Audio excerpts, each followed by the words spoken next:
Hello, everyone. I'd like to welcome you to today's webinar, The Effects of EDS and HSD in Males, Identifying and Addressing Unique Issues, Needs, and Concerns with Adam Sherman. Hello. Sarah Jo Ritchie, and I am the volunteer coordinator at the Ehlers-Danlos Society, and I am your moderator today.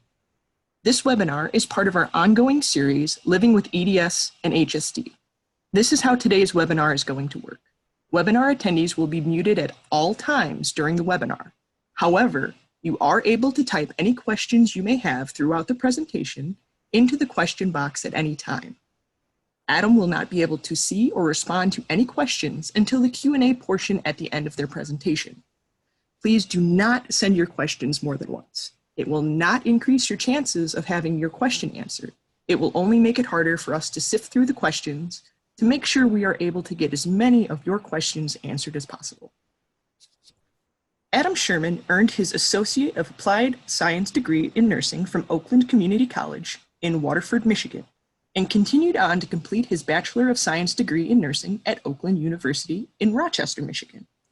He has been licensed as a registered nurse since January 2016 and strives to contribute as much as he can to patient care within his limitations living with hypermobile Ehlers-Danlos syndrome. He explains that otherwise it would be a complete waste of a BSN.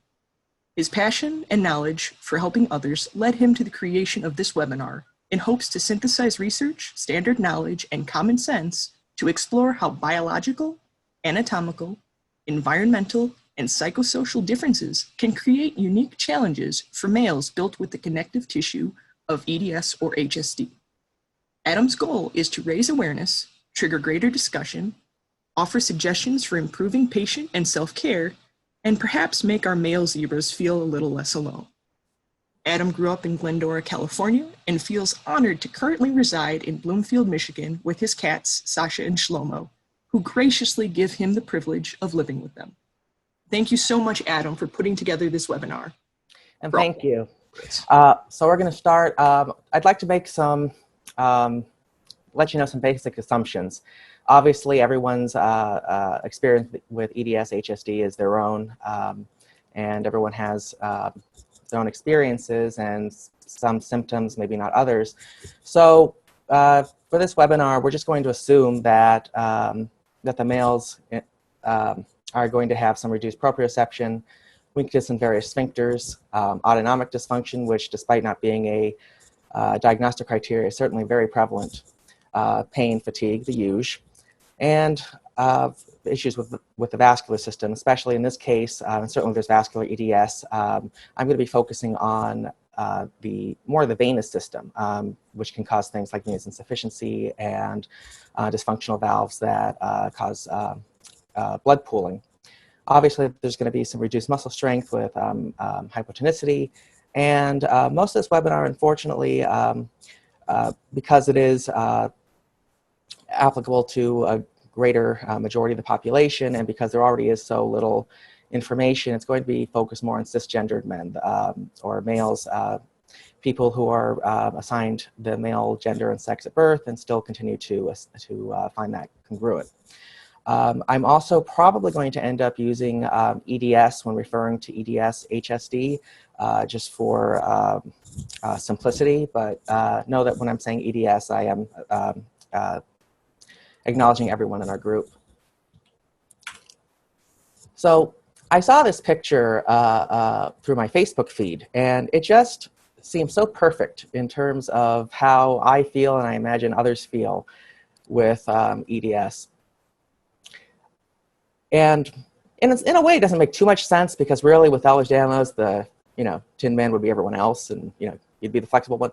But I can see it the other way. For example, that oil can, that can be the bottle of water with you, when you have POTS and try to keep your blood pressure up. And, this is how you're built and you're born, and you're just saying, and you're looking at everyone else doing things, and you can't understand why you can't, and you're just very, very frustrated because no one ever tells you that your body actually might be a little different. And no one ever tells you that that there are things that might be more difficult. You're just, a lot of times it could be one of the more invisible disabilities, and people don't really acknowledge it as such, and it's very invalidating, really. We're just looking around and you can't figure out what's going on. And hopefully this webinar will also shed some light on those things to help people know what's going on. And that's Sasha, my owner. All right, so why don't we talk about why EDS HSD would even be diagnosed less in males? The ratio, I mean, it's a genetic illness. It should be affecting both sexes equally. So there has to be something else going on, probably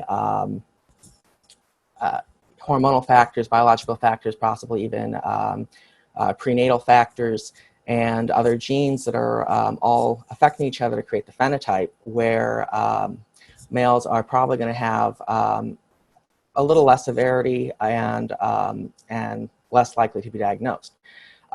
For the biological factors that actually do decrease severity, we can see why. If you look at, throughout the hunter-gatherer times, and you think about the differences in the sexes and different functions throughout the animal kingdom, males are generally meant to hunt, fight, move things, achieve erections, otherwise known as my bucket list. And to do these things, males are generally going to have to be a lot more stable, a lot stronger, a lot more muscle mass. Dermis is generally found to be about 30% thicker, easier to build muscle. And of course, with EDS, already the muscle can be compromised with collagen, and then the ligaments and tendons tend to be, the muscles are needed to compensate for their lack of strength. So all these factors are already being very protective. If you almost think of more like a baseline, and then you look at, where this might be genetic, I don't know if you can actually see this, and then it's you might almost see it almost like a separation of male and female because of the protective factors and the factors that can worsen it. And then of course there's hormonal factors like testosterone, which increases muscle mass, increases strength, and does all that. Whereas, and these hormones are found in both sexes, or all sexes, you could say.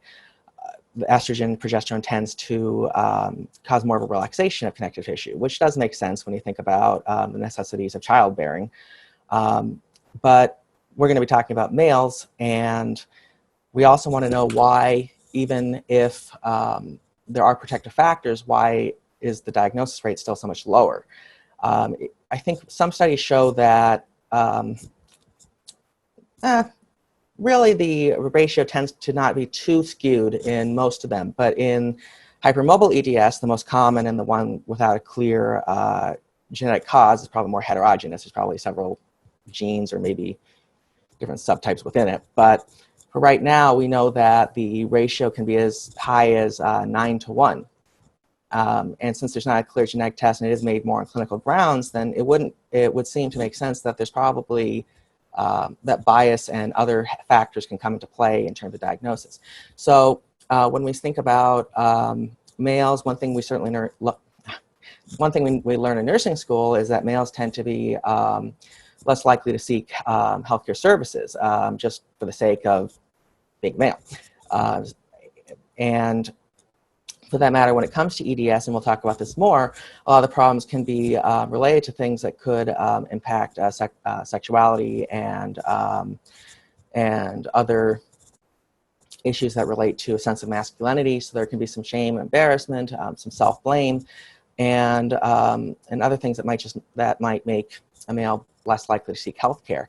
There's also possible that, as we know, Ehlers-Danlos tends to accumulate damage over time because of the greater range of motion, the micro damages. And it's certainly possible that a male might take a little longer to develop some complications, and then when they actually do reach the healthcare services, it's possible the Beighton score might just not be positive anymore. And might have some historical joint mobility which they never learned about. And for provider bias, I mean, unfortunately, healthcare professionals are still very, very much guilty of bias as anyone else.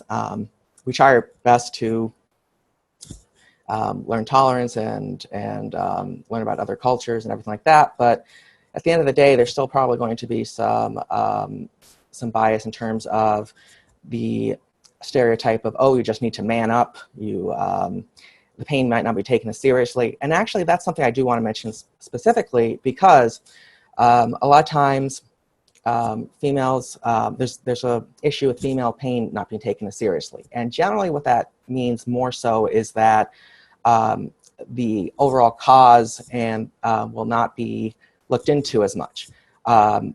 So whereas a male would complain about the same pain, it might be taken more seriously in terms of diagnostic testing and more evaluation. With EDS, especially considering that it might be less likely to be diagnosed, the pain that might be reported could actually end up being, when all is said and done and maybe tests come back negative, it might even end up being worse because the idea of, oh, the pain being all in your head or being dramatic is so at odds with societal expectations of masculinity that it could actually take on its own set of problems. And of course, with ED, and of course, you know, it's a catch-22 because of the underdiagnosis and skewed ratio. Then a lot of these conditions and comorbidities like POTS can be seen as female diseases. And so, unfortunately, providers, professionals might take in the gender, the sex into consideration when even considering certain diagnoses. And that's certainly one thing I hope that will change. So now that we understand some reasons why EDS might be diagnosed less in males, I want to discuss the effects it does have on those who are affected. And I did want to mention also that the studies recently have shown that when EDS is actually, especially hypermobile EDS, is actually looked for in family members of females who are diagnosed, they generally will find the ratio being more around 70 to 30 when it's actually evaluated. So there's a huge underdiagnosis situation.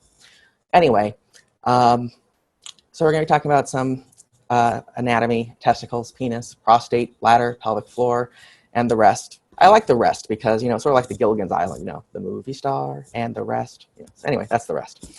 So let's start with the testicles. Why not? It's a very good place to start.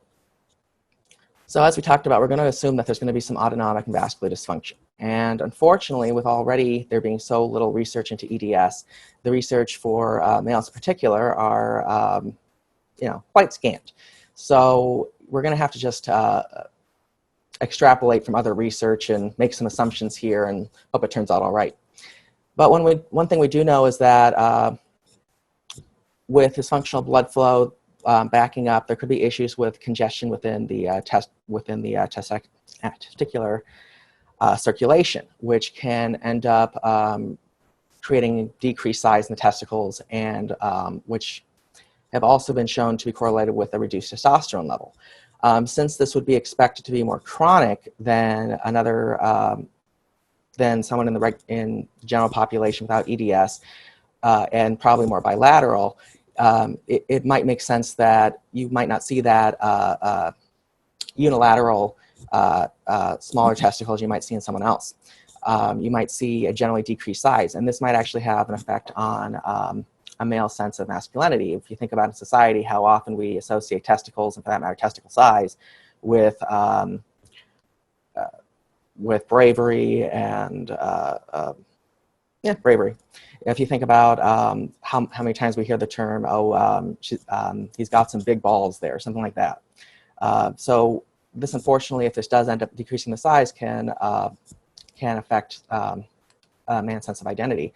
And it's also been shown that this reduced testosterone level, or there's a risk for a reduced testosterone level. Some studies have shown that. And when you consider that testosterone is so relevant for strengthening connective tissue, strengthening tendons, muscle mass, and so on, and when you consider that these vascular issues can happen very early, there can be issues also potentially during puberty, during growth and development of secondary sex characteristics. And of course, if that ends up happening, there could be a cycle going on. I was going to make a slide with a cycle, but you know, I got kind of lazy there, where you think of the lower testosterone leading to lower connective tissue, leading to even more blood flow issues, and creating catch-22 situation. That, along with everything else, can create reduced fertility.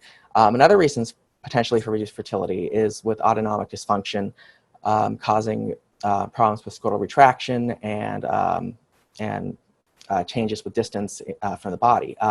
When it comes to fertility in males, sperm has to be kept, I want to say, about 3 degrees lower than the rest of the body, which is why they're even outside of the body. They're there to have a lower degree so that they're, getting cooled down. Well, if it also needs to be retracting to compensate for temperature outside, it could end up causing issues with temperature in the sperm. So we just want to think about that if a male with EDS is having problems with fertility, there might also be an issue with that that are affecting things. And as I already mentioned, with testosterone providing so many factors, that catch-22 happening. There's just so many issues, it's just hard to keep up. Speaking of things I can't keep up, the penis can also be affected in Ehlers-Danlos syndrome in ways that you might not think about. For example, if you look over to this diagram here, a lot of times people will just think of the penis as being like an appendage outside of the body, just some skin that fills with blood and becomes erect. That would actually be really difficult to achieve an erection that way if you think about just only things happening on the outside of the body. In reality, the penis is very well anchored from the inside. In fact, the penis, about as much as half of it is inside of the body, anchored by various ligaments and tendons and the pelvis and everything else. You'll notice the one ligament in particular, the suspensory ligament, is responsible for holding the penis up during an erection. So it can fill with blood, it can get harder and larger, but something actually has to hold it up and anchor it, and oftentimes hold it up at a upward angle. Much like every other ligament in EDS, that can become weak, and which can cause a whole host of problems. For example, if the ligament stretches out, the penis can potentially hang out more outside of the body. In some ways, some men might find this good because then it's, more is outside. There is a problem, though, in terms of the lack of stability there. So that can affect sex, and we'll talk about sexual activity a little later, but it can certainly cause a lot of problems there. Maintaining an erection could be more difficult if if it's not well anchored, which especially then can put pressure on the venous system, and it just, again, causes a catch-22 all the way around. What we know with EDS, that there's the skin is already stretchier, more elastic, and can droop and become lax. So it's certainly possible that many men might find the pubic skin becoming looser, hanging down and creating what people might call a hidden penis. And considering, much like testicles, and probably even more so, penis size has so much relevance for sense of masculinity for so many males in our society that this can definitely have some psychosocial effects. We also think about, and another big thing here is talking about that skin.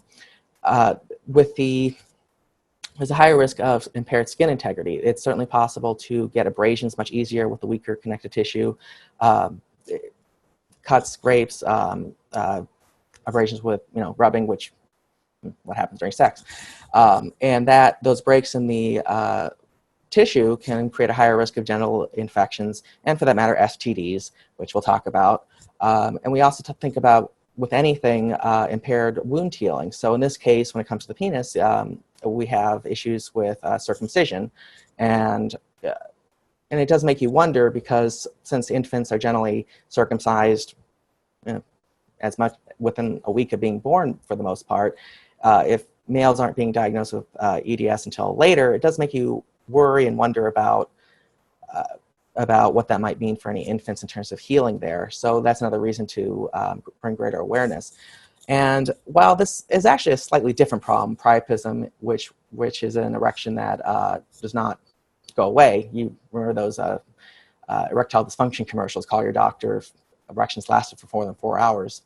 So while it's probably less likely, less of a risk with EDS, there is still an issue with autonomic dysfunction because the blood flow, even the valves in the venous system might be weaker. There's still going to be issues with the neurohormones in the autonomic nervous system and creating that erection, which might end up decreasing the amount of venous return, causing the erection to last longer, which itself can cause complications.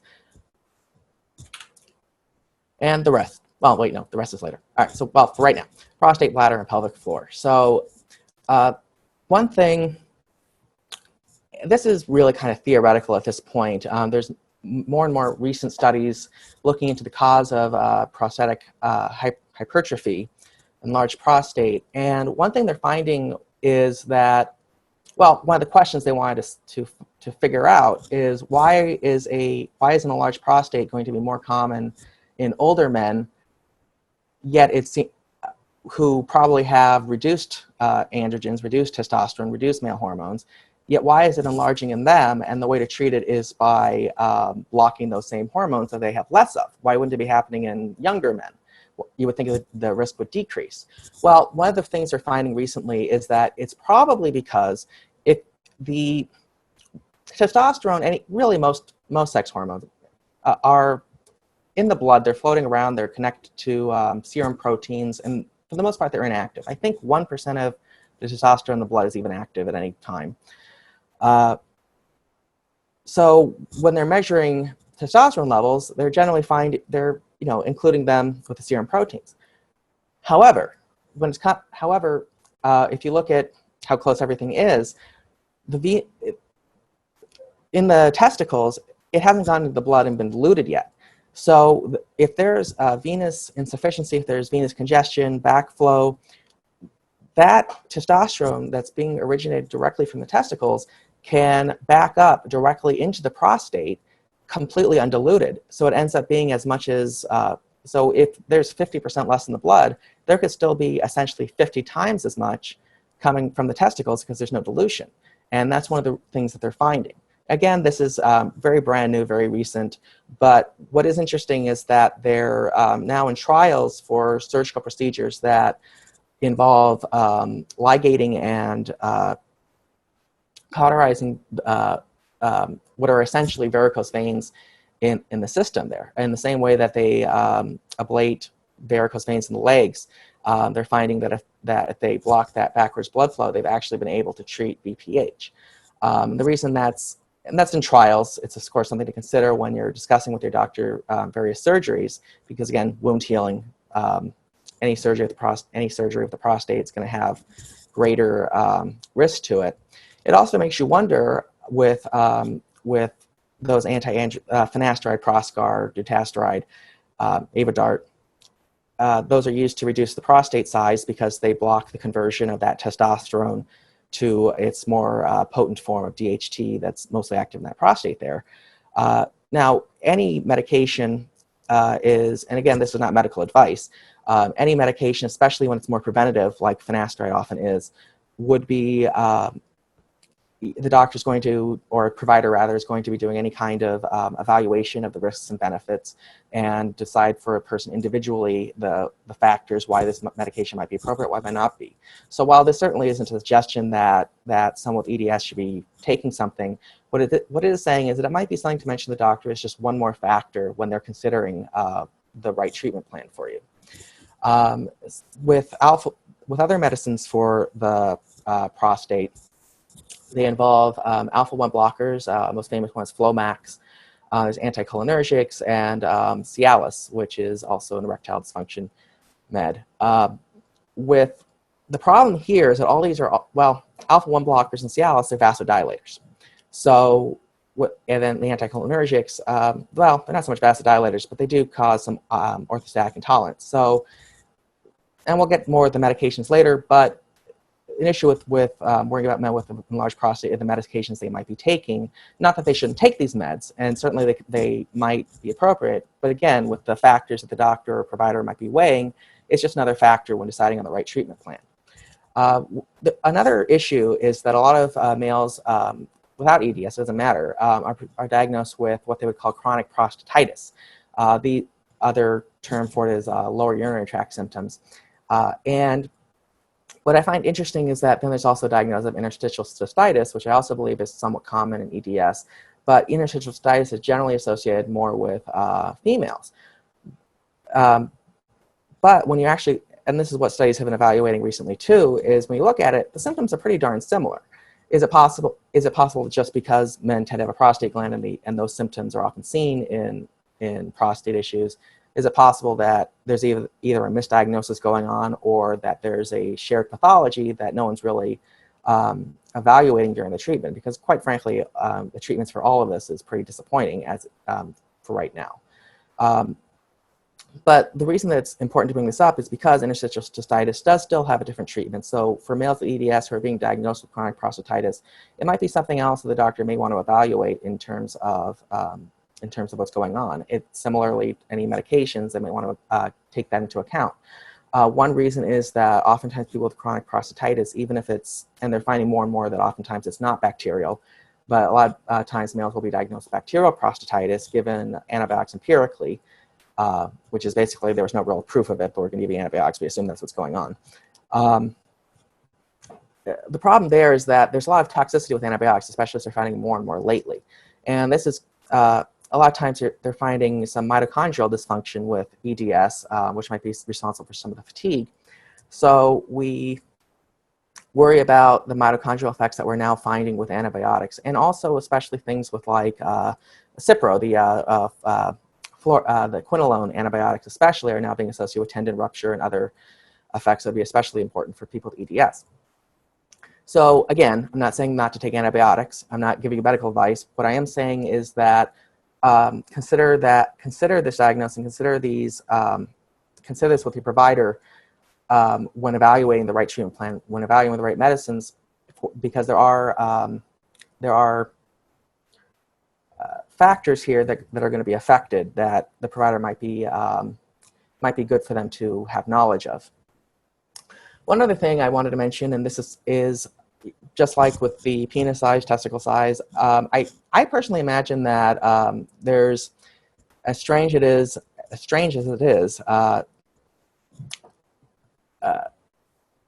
bias against sitting down to urinate, as if recumbent urination is somehow a problem to masculinity. But if you really think about it, you've probably actually heard the term like suggesting that when trying to make a blow against the male ego, you might have even heard of, oh, you probably have to sit down to urinate. I've actually heard that. But what they have found is that doing that actually is effective for relieving those symptoms. With prostate enlargement, sitting down to urinate can create a lower post-void residual, which means that it empties better, might be more comfortable to urinate. So even though it's an effective intervention, unfortunately, it's also something that can have unique effects for male identity and the rest. Now we're getting the rest of the body. All right, so one of the things that we're noticing, or that you'll notice in the slide, is that many of the effects of EDS on the body affect what you might consider as secondary sex characteristics. And this is probably one of the biggest reasons that it can be difficult for men or males or people who have a male gender identity, because so many of the effects, when you think about the secondary sex characteristics going back to the hunter-gatherer times, you realize how much, well, let's just go into it. The skin, we all know, velvety, doughy, those are one of the, it's one of the criteria. Well, velvety, doughy skin, soft skin, it's generally more, it might feel more what some would describe as feminine. Someone who is feeling their own skin that might be thinner and more fragile, it might actually feel less masculine and have an effect that way.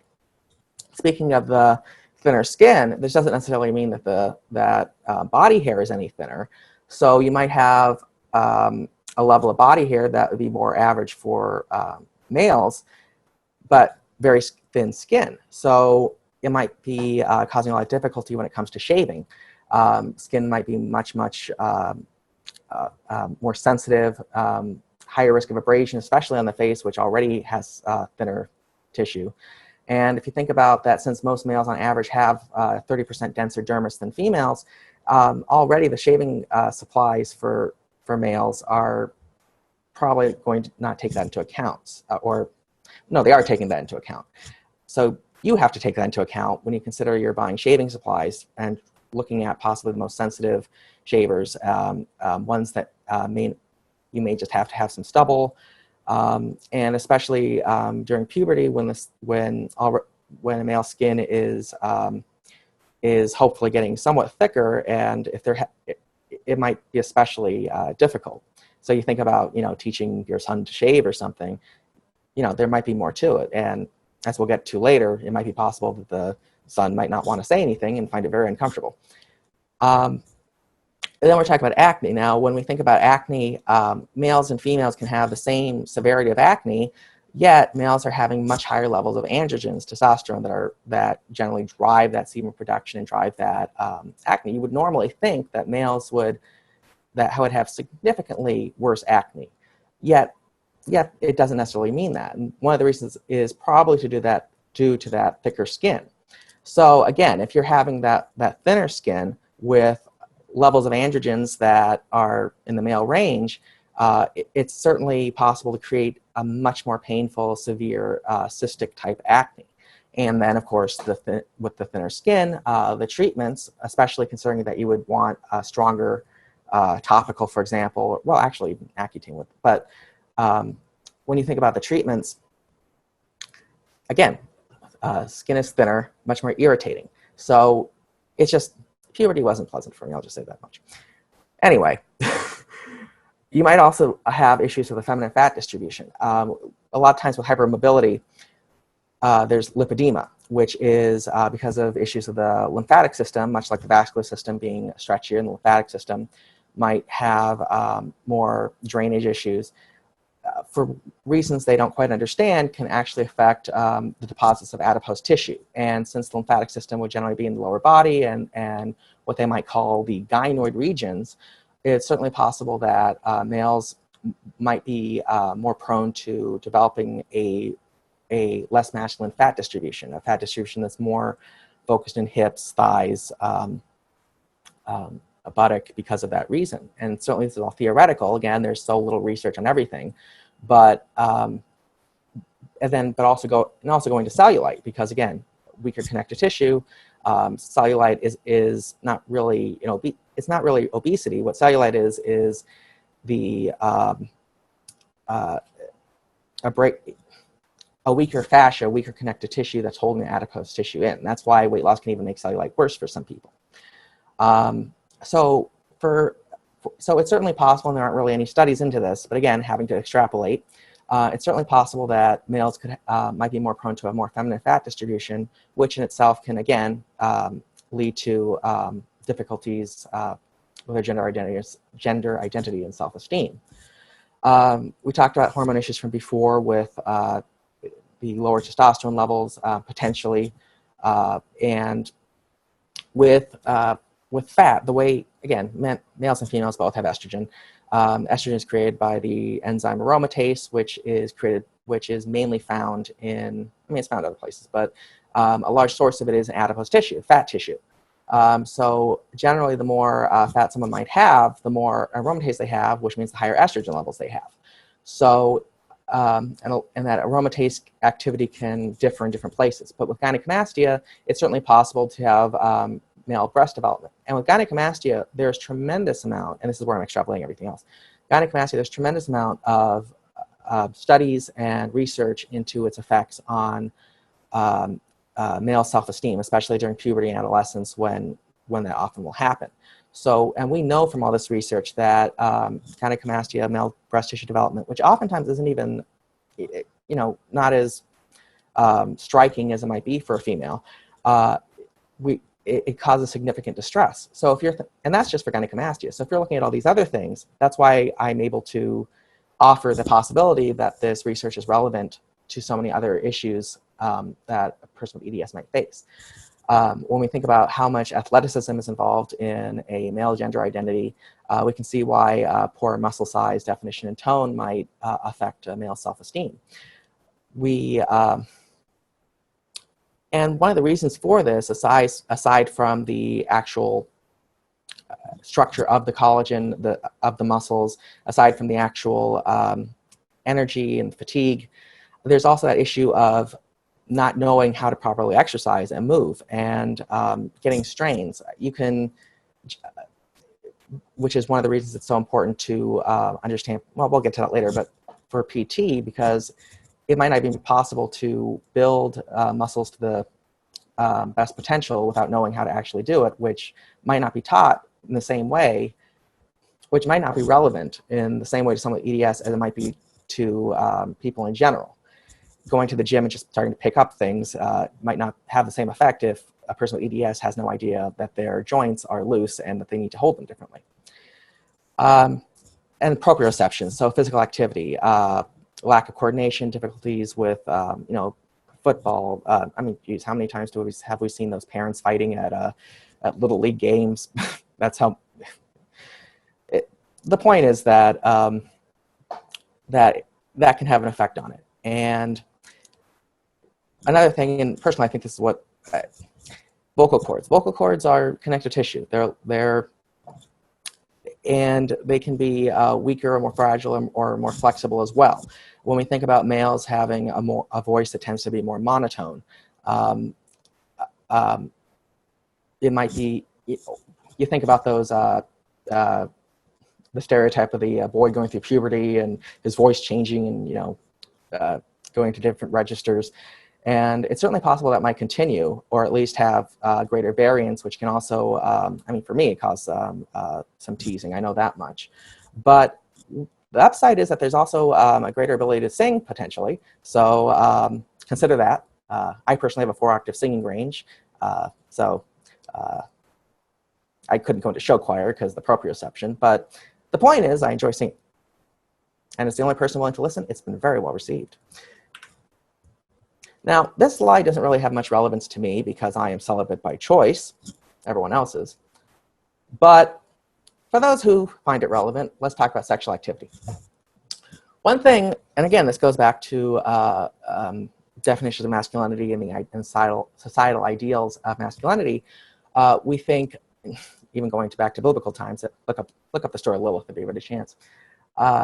When you think about the idea of the missionary position, the sex position of the male being on, with the male and female, the male being on top, I'll just say.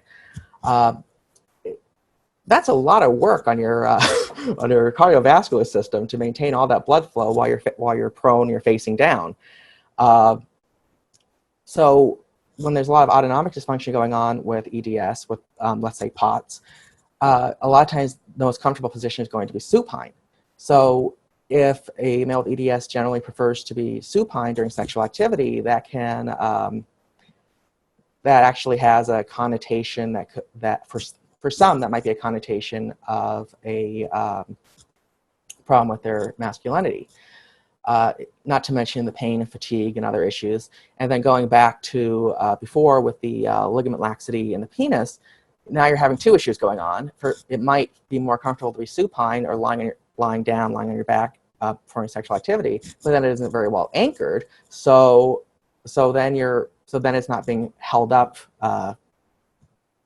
It's just a lot. It's a lot of darned if you do, darned if you don't. We talk about erectile dysfunction, and since when it happens a lot younger, and especially if someone with EDS, it's more likely that it's actually be more of a venous issue. Most erectile dysfunction in general, and certainly the meds that are made to treat it, are looking into the idea of reduced blood flow into the penis. That's why most meds for erectile dysfunction are vasodilators. And you'll see that's why it can be associated with things like diabetes and heart disease because of atherosclerosis and impaired blood flow. When it happens a lot, the younger it happens, the more likely it's going to be a venous issue of the blood staying in the penis. So it makes you wonder, especially with the issues that vasodilator medicines can can create if devices and procedures to hold the blood in might be more effective. One thing that's very well recognized as a treatment that I don't think they really use or talk about very much anymore, and actually, and I'm not sure if this is still the case, I know that at one time that it was even covered by Medicare, are penis vacuum devices, which is putting it over the penis, then suctioning, making like a vacuum, pulling blood into it, and then you would put some kind of a ring around to hold that blood in there. It makes you wonder if that might be an option for some people to talk with their doctors about, especially if there's concern or if there have been issues with the more common drugs like Viagra and Cialis, which I assume that's why it doesn't work for me. Others. Anyway. And then there are surgical procedures for erectile dysfunction. Now this, much like the prostate procedures, is also in trials, but and again, like cauterizing veins for varicose veins, they're now finding that they can potentially treat erectile dysfunction through surgery that blocks that reduces what might be varicose veins in the penile circulation. And they've been finding, in trials at least for right now, some effectiveness with that. Most surgical procedures for it would involve some kind of prosthesis that I think you would like pump air into, which in the case of EDS, again, has wound healing issues. And so, again, this is in trials, but maybe in a year from now when someone's watching this, maybe they'll have this as more standard and something to look into. But again, everything's to do with your doctor, your provider, and just including these things in the conversation when evaluating what's best for you. And going back to autonomic dysfunction, and when you think back to, I don't want to go back to the slide. Good. Yeah. When you think back to the whole structures there in the autonomic system, there can be issues with ejaculation. That's a very well-coordinated event, seriously. It's like an orchestra when that thing happens. A lot's going on down there. And so you can see why if something's a little bit off, it can cause problems. One thing that can happen is if you think about the sphincter that's blocking, when ejaculation happens, of course, the bladder has to be blocked. It's sort of like the trachea, when you're swallowing, the air pipe is going to be blocked. Sort of like that. You're going to block the bladder when ejaculation's happening. If that's weak, then you can get what we call retrograde ejaculation, which, God, I hope I'm right in this. I'm now doubting myself as I say it. But anyway, the point is, well, this happens, whether it's retrograde ejaculation, it'll back up into the bladder, which can be quite painful, or lead to issues with fertility problems, or at the very least not have much ejaculate coming out and leading to less pleasure. For various reasons, they can also have ejaculation without an orgasm without ejaculation, but just the complexity there can cause a lot of these disorders, which, as we'll talk about a little later, can be worsened by many medications. And again, we talked about the higher risk of abrasions. So it's definitely important to, and it's always important, to talk about safer sex and risks of STDs. It's just something to maybe especially remind someone, to give them that little extra incentive to really make sure they practice it. Now, most of this webinar has and will talk about the psychosocial aspects for males who were also assigned male at birth, which is the majority of males. But let's not forget the LGBTQI, and I'm sure there's many others, community. Because unfortunately, the treatment of these individuals have been historically very shameful, really. If you look back in the literature from even just a few decades ago to see how gay men, or in the literature they still call it men who have sex with men is the literature term, since gay is more of an identity issue.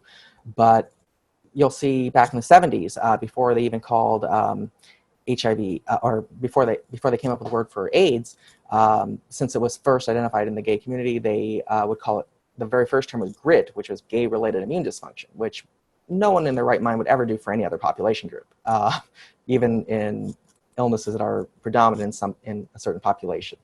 Of course, you look in the history of psychiatry and the history of, they even had this one diagnosis called gay bowel syndrome. It was just really, it's just really upsetting. And of course, even nowadays, you're still going to have bias from providers and healthcare professionals, which I think is probably the most important thing to be mindful of, especially since so many of these issues already, as we've discussed, affect systems that are related to gender.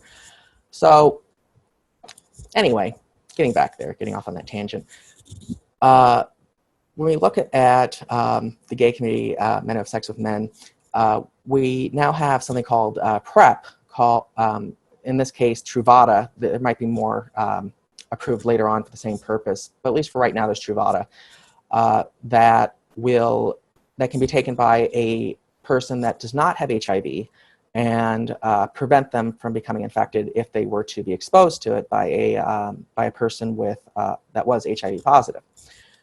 We also now have shown from studies that people who have HIV and are virally suppressed, having undetectable levels because of their medication regimen, that they found it literally impossible for them to transmit it to someone. So we have a situation now where it's actually unfortunate that anyone would still be newly diagnosed with HIV. A lot of it has to do with our healthcare system and everything else. But the point is that, and again, there's no studies to really validate this. This is all just potentials and theoreticals, that there could be a decreased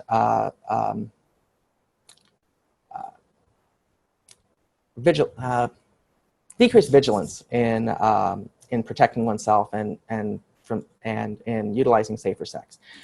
And even if it were to be almost okay, one of the problems is that because HIV had become such an issue in the gay community, a lot of the other STDs may have gone by the wayside in terms of cognizance. And there's other STDs that are, many of which can be permanent, many of which can be resistant to treatments. There's now, for everyone, there's now becoming drug-resistant gonorrhea, syphilis, all these drug-resistant bacterial infections that were once curable. There's HPV and all that, which there's a vaccine for most HPV strains, but we can see that there's going to be issues that you still want to mention, and the primary reason for that, well, not the primary reason, but one thing to be especially concerned about is that, much like every other tissue, the rectal tissue might be thinner and weaker. And in general, HIV, whatever STD we're talking about, it's the risk goes up astronomically whenever there's any kind of impaired tissue. That's why if there's already an STD going on, like any STD that might be going on, the risk of acquiring HIV goes up astronomically because of that break in skin integrity. With Ehlers-Danlos, it's possible that the skin might be thinner, that there might be a greater risk of transmission for various things. And going back to Truvada, I mentioned before the mitochondrial issues potentially. We do know that Truvada does have an effect on bone mineral density and kidney function. Already with Ehlers-Danlos, you're going to have potentially issues with bone density, which can start younger and potentially even cause osteopenia. So while you're considering the idea of PrEP with Truvada, consider that those issues for the EDS. Let's see, sexual practices. Now, this is, we already talked about rectal tissue and all that. Now, of course, a person of any sexual orientation can engage in any number of sex acts, including receptive anal intercourse, whatever it might be. And I think the studies even shown that of the surveys they've done, I think it's only about 50% of men identifying as gay even engage in any kind of anal sex. But, and so I don't want to make it out like, oh, you're gay, you must be having anal sex, so let's talk about this. What I am saying is that it's probably going to be something that will be a little more likely to encounter with increased frequency in that population. So we already know that there's already going to be an increased risk of rectal prolapse. In fact, rectal prolapse in men or females that haven't, that are non-child, that haven't given birth, that in itself can be a diagnostic criteria. So if men are already at a greater risk, and there's no scientific evidence, I just want to put that out there, that there's not really much research to go by to actually show this. It just seems intuitive that there might be that it might increase that risk further if there's going to be receptive anal intercourse. I do remember I was able to find one study from a while back, and of course, you know how great historical studies are when it comes to the treatment of gay people, so who knows if there's any truth, that frequent anal receptive intercourse caused a decrease in anal sphincter pressure, but even then it was showing that it wasn't terribly significant. But with EDS, if there's already an issue, then it's just something to keep in mind. And with oral sex, again, anyone can be engaging in this, and certainly I don't want to single out to gay males. It's just that much like everything else, with the Tin Man, I go back to the Tin Man, it's all you've ever known. So they might not understand that their jaws might naturally open wider than the average person. So when performing something like oral sex, there might be a greater tendency to stretch the jaw, which might create TMJ problems. That could end up that could have been prevented had there been greater care taken while engaging in those sexual practices. Transgender males and females, I actually had the opportunity to talk with some transgender men. So people born assigned the female sex at birth, and but found their gender identity incongruent and transitioned to being of the male gender. That they have found that the hormonal treatments, the testosterone, the reduction in the more female hormones, has increased their muscle strength and has actually helped decrease their symptoms of EDS, which would be what you might expect. So there is evidence that for females that are transitioning to being male, that they actually do get a benefit out of that transition with the hormones, which actually does make you then wonder, does that mean when we're having this debate about when to start hormone therapy and when to start that transition for adolescents and children that identify that way, it almost might be a consideration, again, as part of the many factors in a treatment plan, of whether it would actually be beneficial for, let's say, a female transgender child, when you're deciding whether to do hormonal therapy. It might be something to consider, that it might end up improving the overall course of the EDS.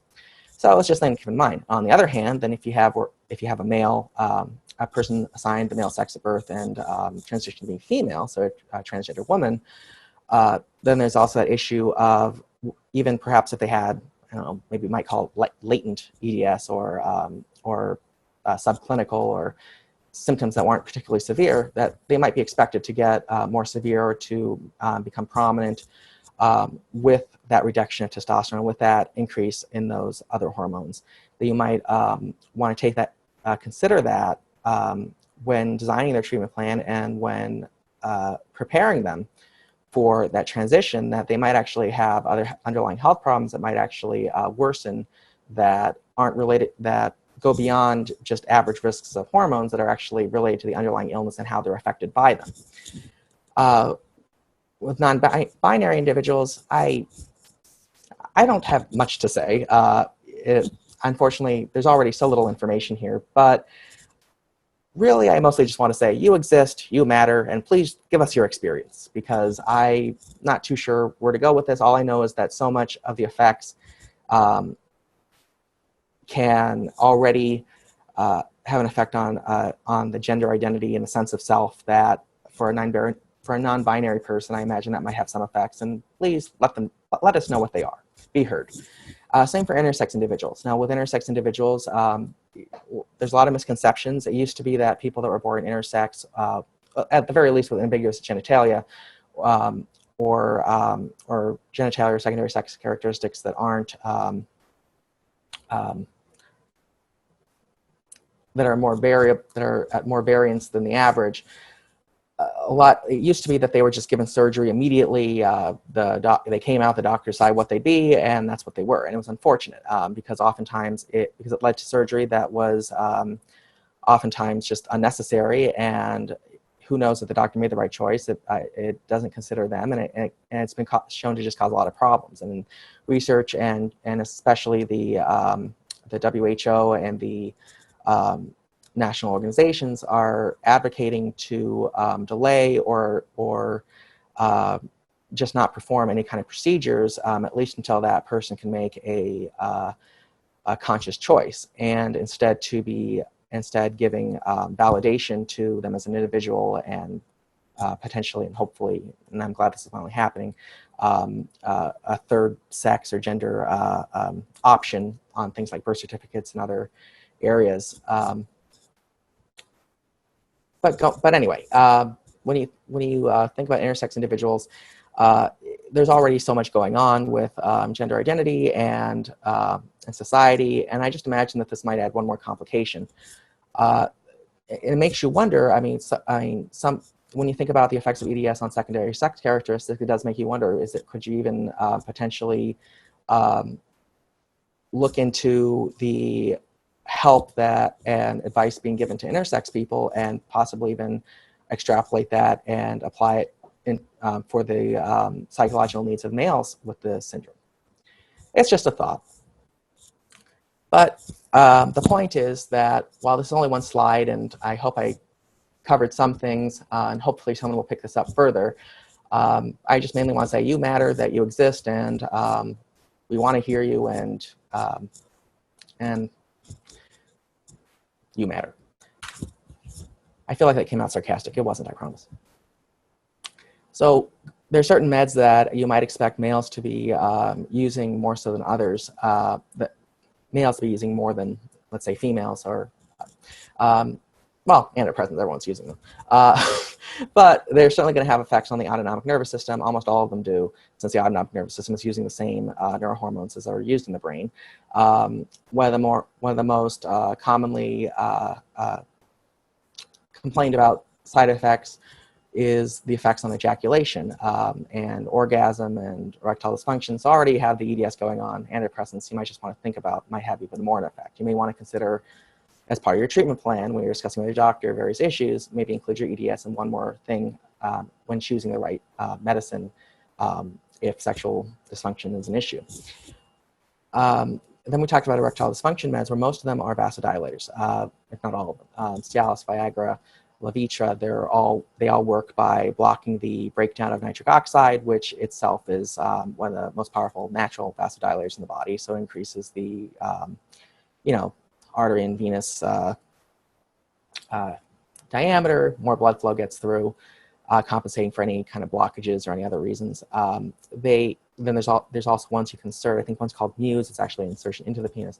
Problem is, again, there's oftentimes so much autonomic dysfunction happening in EDS that this might end up being a problem, and it might even end up being ineffective if the problem is keeping the blood in. We talked about prostate meds. Alpha-1 blockers are very, very common. Again, Flomax. Just as a example of why it's so, why it can be such an issue. If you think about midodrine, which is a very commonly prescribed and well-established treatment for orthostatic intolerance and POTS, that works by agonizing alpha-1. So it would be taking something that the opposite. So this isn't to say you shouldn't take it. I'm just saying that it's something to consider when discussing with your doctor. Reglan, if there's gastroparesis, which can be common in EDS, then Reglan is very well known to cause hormonal problems, especially increased prolactin, which in males has much more of a significant effect, which is generally have much more of a significant immediate effect than it would in females, especially Reglan's been shown to cause more gynecomastia, male breast tissue growth, and even lactation. And finally, Rogaine, and I'm just assuming naturally men are more likely to use Rogaine.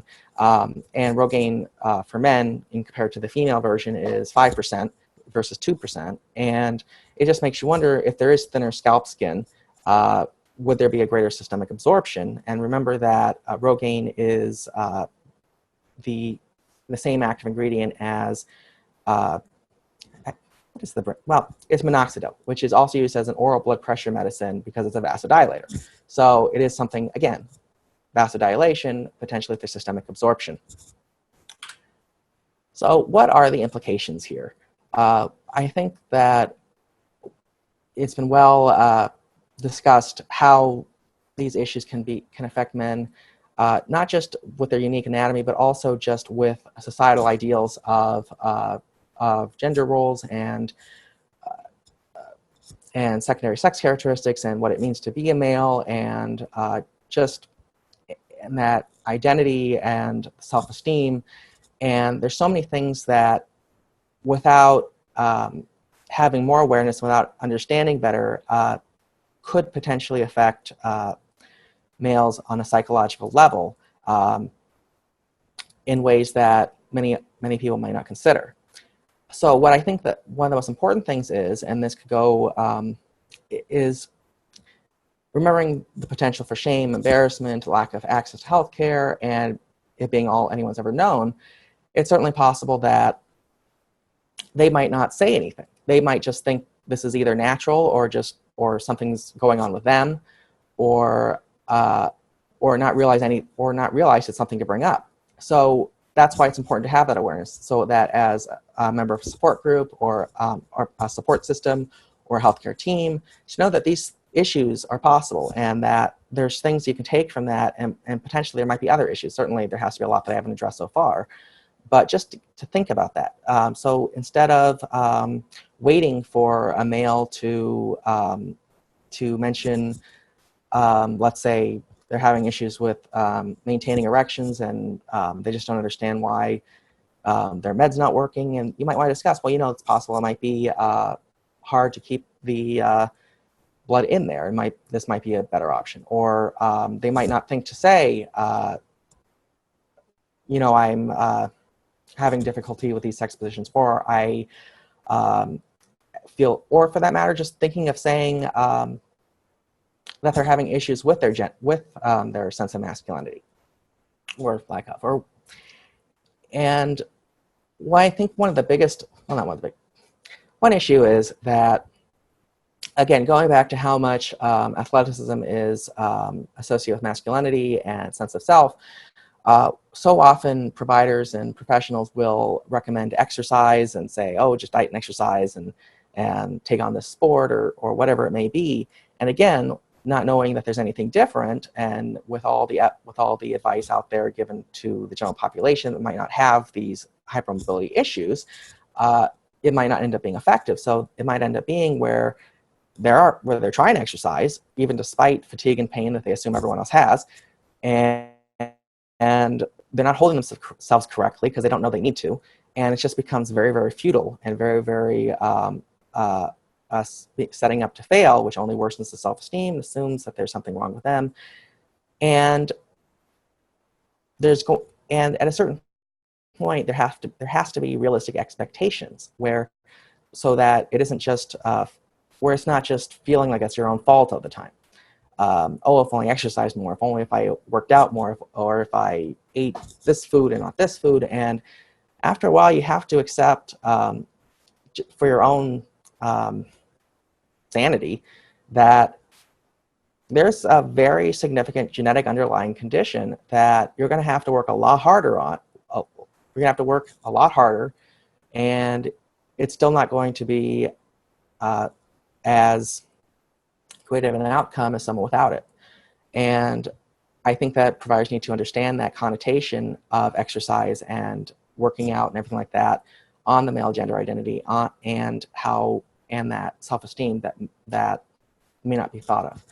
So much like we began, I'd like to say my major piece of advice is that when evaluating for Ehlers-Danlos, EDS, and HSD, especially if it's more of the hypermobile variety without many genetic factors and there aren't female, which the point is, don't consider the gender, don't consider the sex, don't consider that there's male and female when deciding whether to even think about EDS or HSD or their associated comorbidities like POTS, because it's most likely already underdiagnosed for that same reason. We don't want to perpetuate that catch-22, and we don't want to, and assuming that only contributes to the difficulties males have with the identity there.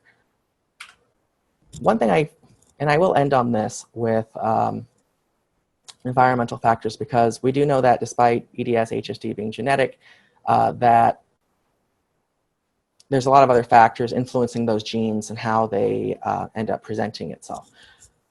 So we talked about how testosterone can be protective. We know that studies have been showing that globally testosterone levels have been decreasing on average.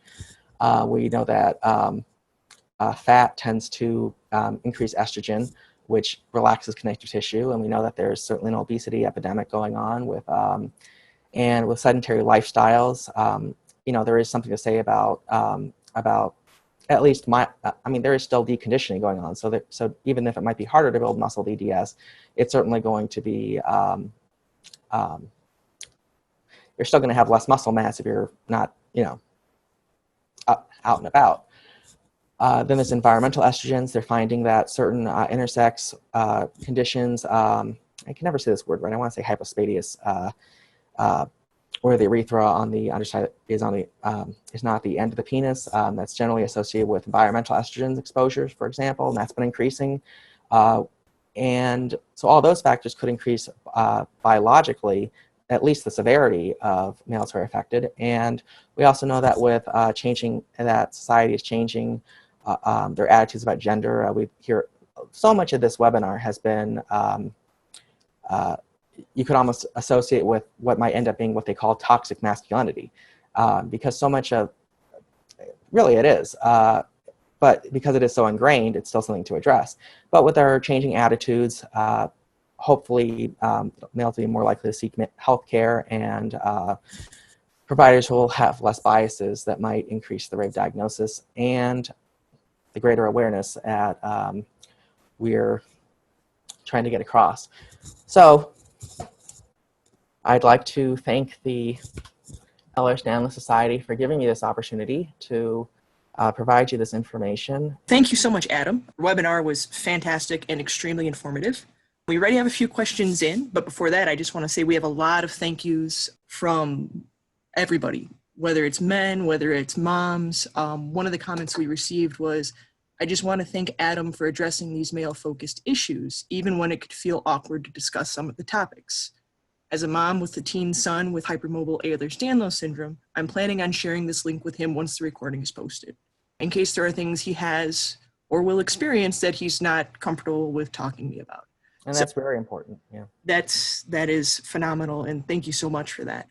Just a reminder, if anybody else has any other questions, you still have some time to get them in. But our first question comes from, as a mom with a young male zebra, what would you recommend for how to broach some of these subjects with him as he grows and matures?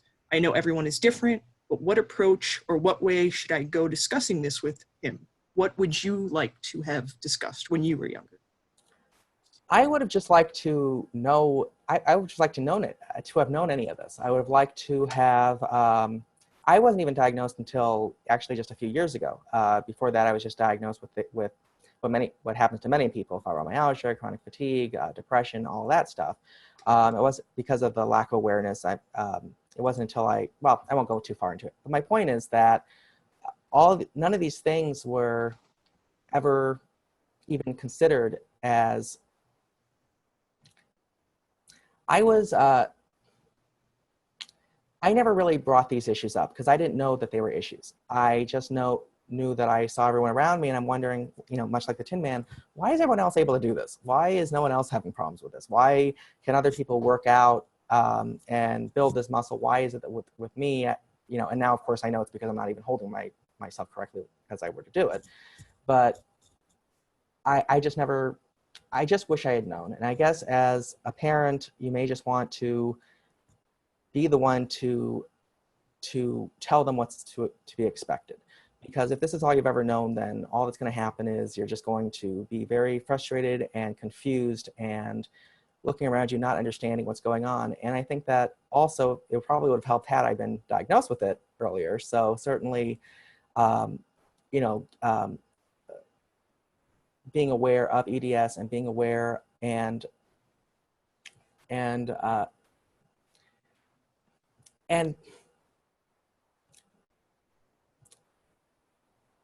I guess also respect the child's experience with their EDS and with any symptoms, to not just dismiss it as, oh, everyone feels self-conscious, oh, everyone has problems with their body, oh, everyone feels this way, or stop being dramatic about this, or something like that. To not invalidate someone's experience, especially as they're growing older, and not to, because you might find that you probably are without realizing, you probably are treating a male that might present with this or present with certain concerns differently than a female that might, without even realizing how you might.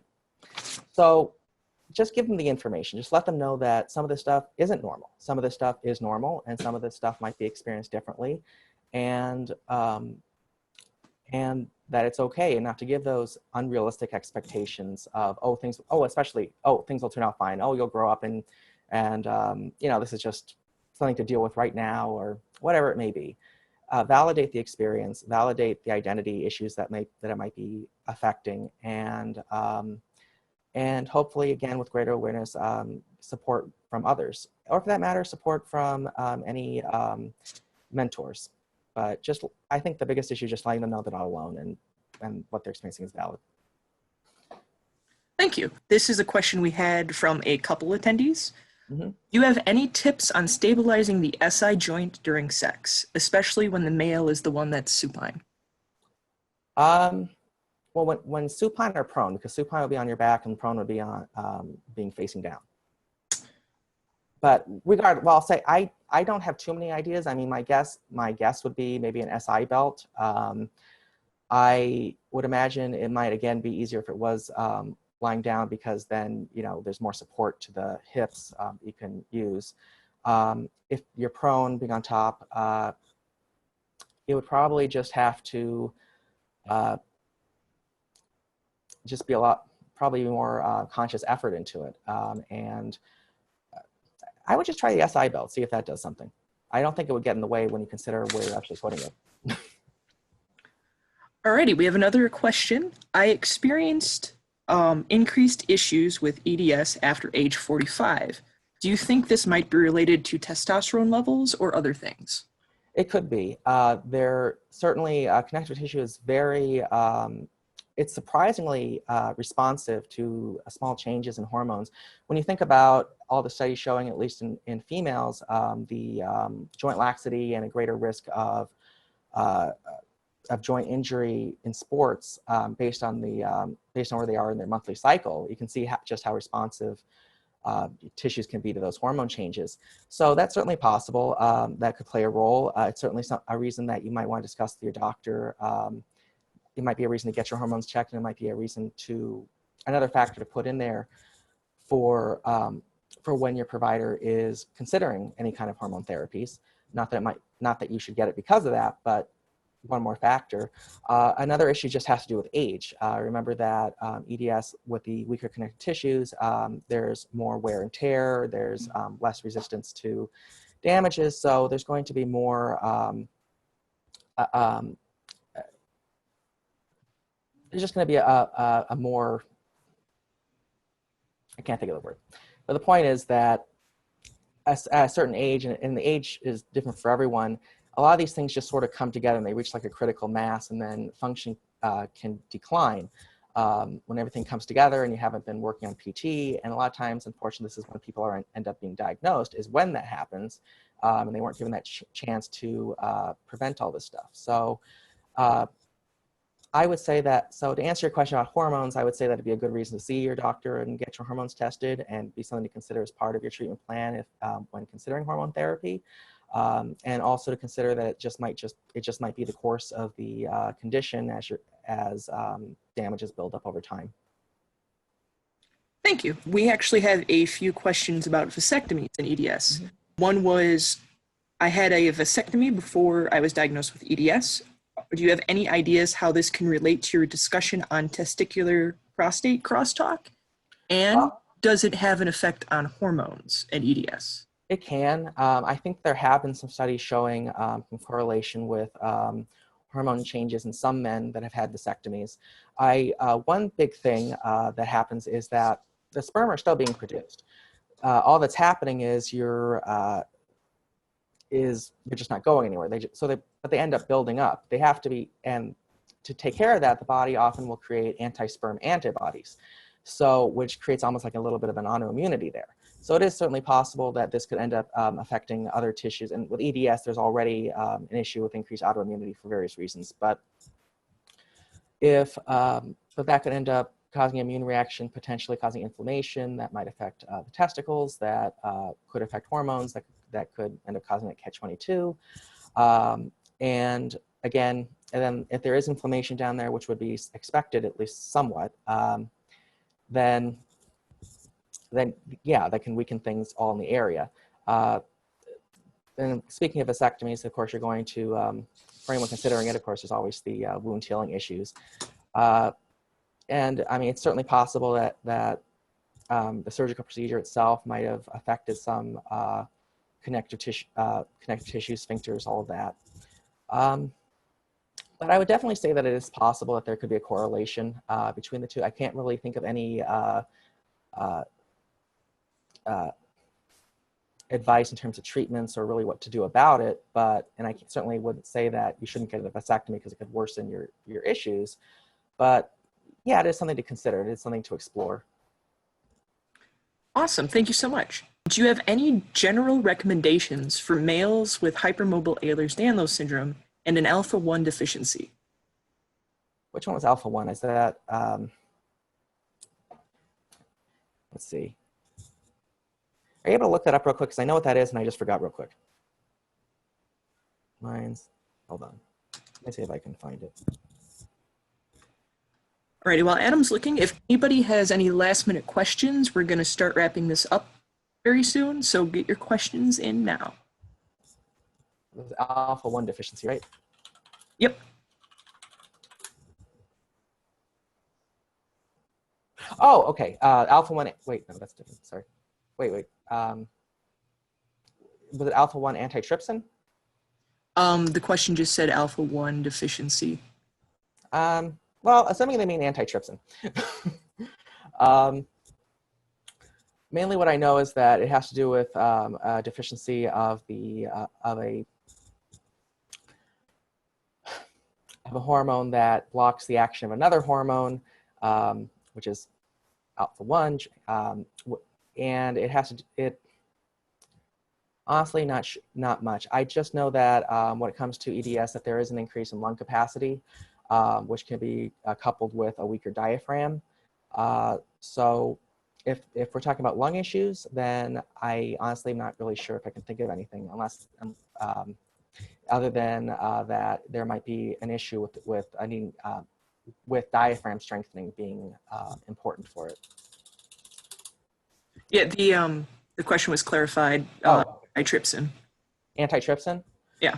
So I'm not, I mean, I know what that is. I'm a little familiar with it. I'm not aware if there's any complications outside of the lungs. I know that, like I was saying, and this would apply with anyone with really any kind of lung issue, is that with Ehlers-Danlos, because of the stretchier tissues, lungs tend to have a higher capacity, and the diaphragm tends to be weaker. So that can obviously affect conditions actually both ways. So the only thing I can think of is to do diaphragm strengthening, which incidentally can be helped with singing, and there's other devices that can be used. I don't know if that's specific to males, however, unless there's something that I'm forgetting about in terms of how the effects that alpha-1 antitrypsin can cause. Are there any specific issues that related to that diagnosis that you'd want tips on, if they're still there?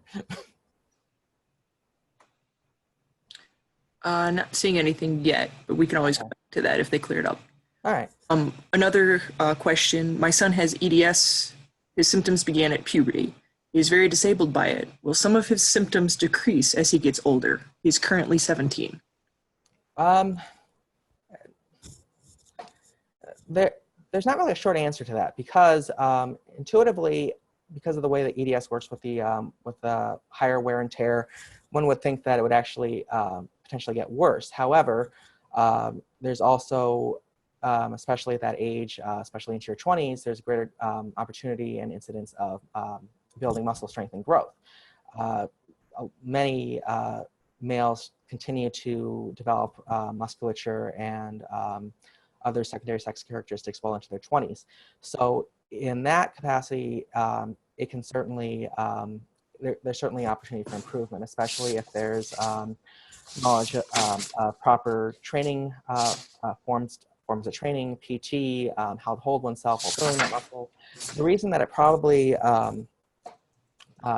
got so bad at the start of puberty is because just unfortunately of how development works during puberty and in the staging of it. For example, it might take the skin a little time to thicken up, but the hair might be coming in first. So shaving can be extremely sensitive. There can also be issues with for all adolescents, there's difficulty with proprioception just because their bones and body are growing faster than their brain can keep up. So, so you're having that issue where the brain hasn't even started to keep up yet, and yet your bones are growing. So hopefully by the time that the brain catches up as best it can, despite the EDS, then it should be easier to develop that stability and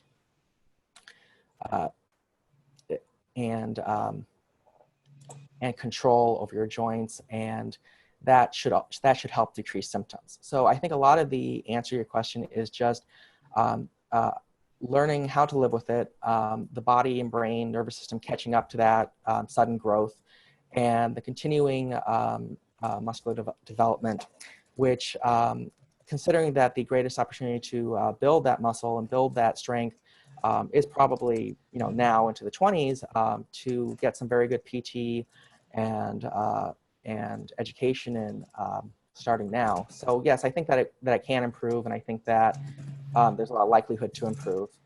That's the best I can answer. Alrighty. Is there any experience with testosterone intake?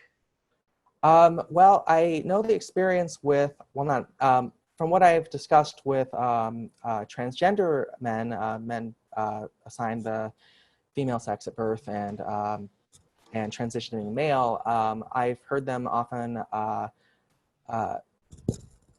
comment that the hormone therapy, taking that testosterone, did improve their symptoms. So certainly it's possible that males that might